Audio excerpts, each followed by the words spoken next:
முருகரோட 7வது படை வீடுன்னு கருதப்படுற நம்ம கோயம்புத்தூர் மருதமலை அடிவாரத்தில் தாங்க இருக்கோம். இங்கே நீங்கள் பார்க்குற இந்த வீடு வந்து சேலுக்கு வந்திருக்கு. 1,30,00,000 4 சென்ட் லேண்ட் ஏரியாவில் 2800 ஸ்கொயர் ஃபீட்டில் கோயம்புத்தூர் வடவழியிலேருந்து நீங்கள் மருதமலை பார்த்து வரீங்கன்னா பாரதியார் யூனிவர்சிட்டி லா காலேஜுக்கு ஜஸ்ட் ஆப்போசிட்லேயே கட்டி விற்பனைக்காக வந்திருக்குங்க. வீட்டோட எலிவேஷனை பொறுத்த வரைக்கும் ஹரிசாண்டல் அண்ட் வெர்டிக்கல் பேட்டர்னில் ஸ்ட்ரைப் டிசைன்ஸ் இருக்கிற மாதிரியான பெரிய பெரிய ஸ்ட்ரக்சர்ஸ் தான் கொடுத்துருக்காங்க. மெயின் கேட்டும் பார்த்தீங்கன்னா அந்த மாதிரி தான் இருக்குது. அப்படியே நம்ம வீட்டுக்குள்ளே போகலாங்க. வீட்டுக்குள்ளே கார் கொண்டு வரீங்கன்னா ஒரு பெரிய ரேம் கொடுத்து பெரிய மெட்டல் கேட் கொடுத்துருக்காங்க. நார்மலாக வரக்கு பார்த்தீங்கன்னா விக்கெட் கேட்டும் கொடுத்துருக்காங்க.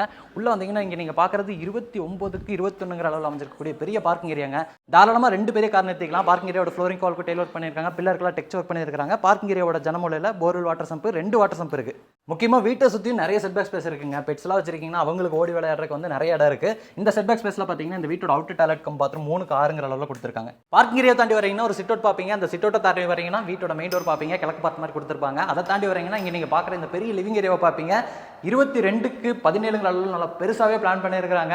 லிவிங் ஏரியாவில் எங்கே திரும்பினாலும் இன்டெக்ஸ் பண்ணியிருக்காங்க. சீலிங்கில் ஃபால்சிங் ஒர்க் பண்ணியிருக்காங்க. இங்கே நமக்கு மல்டிமீடியா யூனிட் இருக்குது. இந்த இடத்துல கிழக்கு பார்த்த மாதிரி பூஜா கேபினெட் கொடுத்துருக்காங்க. அப்போ ஷோகேஸ் யூனிட் இருக்குது. ஜன்னலுக்குலாம் பேனலிங் ஒர்க் பண்ணியிருக்காங்க. பார்க்குறதுக்கு செம்மையாக இருக்குது. டைனிங் கம் கிச்சன் எங்கே திரும்பினீங்கனாலும் உட்டு மாதிரியே இருக்குது. ஏன்னா பண்ணிருக்கக்கூடிய டெய்ல் ஒர்க்கும் பார்த்தீங்கன்னா உட்டு மாதிரியே சூஸ் பண்ணியிருக்காங்க. இன்டெக்ஸ் உட்டு மாதிரி சூஸ் பண்ணியிருக்காங்க. என்னடா ஃப்ளோரிங்கை தாண்டி வாலுக்கு ஃபுல்லாக டெய்ல் ஒர்க் பண்ணியிருக்காங்கன்னா ஏன்னா டைனிங் கம் கிச்சனில் பார்த்தீங்கன்னா நமக்கு அதிகமாக ஸ்டெயின் வரும் சமைக்கும் போது. அதெல்லாம் நம்ம ஈஸியாக தண்ணி விட்டு வாஷ் பண்ணிக்கிற மாதிரி பிளான் பண்ணியிருக்காங்களாமா. இங்கே நம்ம பார்க்குற இந்த கிச்சன் கம் டைனிங் ஏரியாவோட அளவு பார்த்தீங்கன்னா 10க்கு 16. கிச்சனில் பாருங்கள் எவ்வளோ ஸ்டோரேஜுக்கான ஸ்பேஸ் இருக்குன்னு. அதை தாண்டி இந்த சைடு வந்தீங்கன்னா வீட்டோட ரைட் சைடில் அமைச்சிருக்கக்கூடிய செட்பேக் ஸ்பேஸ்க்கு ஆக்சஸ் ஆயிருவீங்க. இது வந்து வீட்டோட ஃபர்ஸ்ட் பெட்ரூமுங்க. குட்டி பெட்ரூம் தான். 10க்கு 16 அமைச்சிருக்கக்கூடிய பெட்ரூம். 10க்கு 16 பெட்ரூம் குட்டி பெட்ரூமாடா அப்படின்னு கேட்டால் இந்த வீட்டில் இருக்கக்கூடிய மற்ற பெட்ரூம்ஸை கம்பேர் பண்ணும்போது குட்டி பெட்ரூம் தான். ஏன் சொல்கிறேன்னு நம்ம மேலே போகும்போது தெரியும். இங்கே நீங்கள் பார்க்க பார்த்தீங்கன்னா wardrobe, study table, loft cupboard இருக்குது. அது போக பார்த்தீங்கன்னா டிவி யூனிட்டும் கொடுத்துருக்காங்க.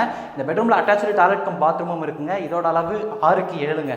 வீட்டோட கிரவுண்ட் ஃப்ளோர் மட்டும் இல்லைங்க, ஃபர்ஸ்ட் ஃப்ளோர்லையும் பெரிய லிவிங் ஏரியா இருக்குங்க. 11க்கு 21 அளவில் நல்லா பெருசாக பிளான் பண்ணியிருக்காங்க. இங்கேயும் ஃபால் சீலிங் ஒர்க் பண்ணியிருக்காங்க. இந்த லிவிங் ஏரியாலேருந்து இந்த வீட்டோட செகண்ட் பெட்ரூம், தேர்ட் பெட்ரூம், பால்கனிக்கெலாம் போகிற மாதிரி பிளான் அமைச்சிருக்கு. கிரவுண்ட் ஃப்ளோரில் 10க்கு 16 அளவில் அமைச்சிருக்கக்கூடிய மாஸ்டர் பெட்ரூமே குட்டியாக இருக்குன்னு சொன்னல. ஏன் சொன்னோம்னா ஃபர்ஸ்ட் ஃப்ளோரில் அமைச்சிருக்கக்கூடிய 2 பெட்ரூமே பார்த்தீங்கன்னா 16க்கு 16 அளவில் நல்லா பெருசாகவே கொடுத்துருக்காங்க.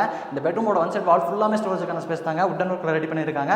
அது போக தனியாக ட்ரெஸ்ஸிங் ரூம் கொடுத்து அந்த இடத்துல ஒரு ட்ரெஸ்ஸிங் யூனிட் ரெடி பண்ணியிருக்காங்க. அது போக இந்த பெட்ரூமில் பார்த்தீங்கன்னா அட்டாச்சு டாய்லெட் கம் 6க்கு 10 அளவுலாம் நல்லா பெருசாக வெஸ்டர்ன் ஸ்டைலில் அமைஞ்சிருக்குங்க. செகண்ட் பெட்ரூம் வந்து வெளியே வரீங்கன்னா அப்படியே ஆப்போசிட்டில் தான் வீட்டோட 3வது பெட்ரூம். இதுவும் வந்து ஒரு பெரிய கிங் சைஸ் பெட்ரூம் தான். 16க்கு 16 அளவில் கொடுத்துருக்காங்க. இங்கேயும் ஸ்டோரேஜுக்கான ப்ரொவிஷன், வென்டிலேஷனுக்கான ப்ரொவிஷன்ஸ் எல்லாம் இருக்குது. அப்போ இந்த பெட்ரூமில் அட்டாச்சு டாய்லெட் கம் பாத்ரூம் பாருங்கள். இதுவும் பெருசு தான். 6க்கு 8ங்கிற அளவில் அமைஞ்சிருக்கு. பால்கனி பார்த்தீங்கன்னா செம்ம பெருசாக எல் டைப்பில் அமைஞ்சிருக்குங்க. என்ட்ராகும் போது பார்த்தீங்கன்னா ஒரு கவர்ட் பால்கனி மாதிரி பிளான் பண்ணியிருக்காங்க. இந்த சைடு தாண்டி வந்தீங்கன்னா ஒரு செமி கவர்ட் பால்கனி பர்கரா டிசைன்லாம் கொடுத்துருக்காங்க. யூட்டிலிட்டிக்கான ஸ்பேஸ் வந்து பால்கனியிலே கொடுத்துருக்காங்க. பால்கனியில் கொடுத்துருக்கக்கூடிய அந்த ஸ்டெப்ஸ் ஏறி நீங்கள் மேலே வரீங்கன்னா முன்னாடியே சொன்ன மாதிரி மருதமலை முருகர் கோயில் தரிசனம் கிடைக்கிற மாதிரியான ஒரு செம்ம வியூ பாயிண்ட் இருக்குங்க.